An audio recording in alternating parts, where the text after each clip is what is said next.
एक ऐसी देवी जिसने भी उसे छूने की कोशिश की या उसके बच्चे को छीनना चाहा, उसने उसका कलेजा निकाल लिया।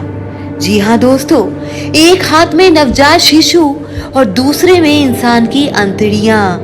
जी, उन्होंने जंगल में ऑपरेशन किया बिना किसी औजार के और बिना किसी सहारे के, और अगले ही पल में राजा का कत्ल कर दिया। जी हाँ दोस्तों, आज हम बात कर रहे हैं पेरियाची अम्मा की, एक ऐसी माँ जिसने बच्चे को बचाया पर इंसाफ के लिए राक्षसी बन गई। ये कोई कहानी नहीं, ये दक्षिण भारत के जंगलों में जन्मी एक देवी के खून से लिखा गया इतिहास है। जी हाँ दोस्तों, तमिलनाडु के लोग इसे भला ही भूल चुके हैं, पर मलेशिया और सिंगापुर में आज भी उनके चरणों में नवजात बच्चों को रखा जाता है। दोस्तों, ये वो देवी हैं जो मलेशिया और सिंगापुर में पूजी जाती हैं। वो कभी भारत की वीरांगना थी जिसे एक राक्षसी राजा का काल बन गई और अपने हाथों से उसे मार गिराया। पर क्यों और कैसे, आइए कहानी सुनाते हैं। साल था 1406 एडी। राजा वल्लन, जो कभी थोंडाई नाडु के शासक थे, अब वो एक डाकू बन चुके थे। अपने ही राज्य में निशासित होकर जंगलों में छुपा बैठे थे। बहुत ही ज्यादा क्रूर और बेबस राजा थे।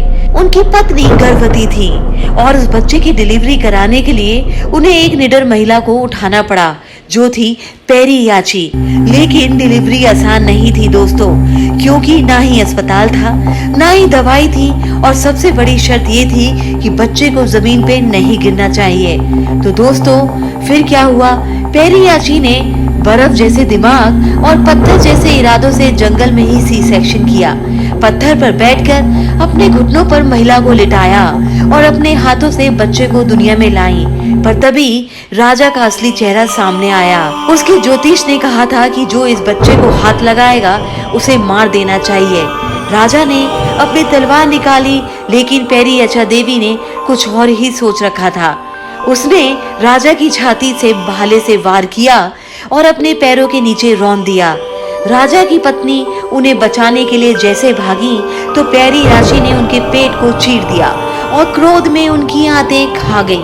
लेकिन पूरी घटना में बच्चे को एक पल के लिए भी जमीन को नहीं छूने दिया और उस बच्चे का नाम रखा सेरेलिन, और वही बना पेरियाची का पुत्र। जी हाँ दोस्तों, पेरियाची अम्मा बन गई थी माओ की रक्षक, गर्भवती महिलाओं की देवी और शिशुओं की सबसे पहली डॉक्टर।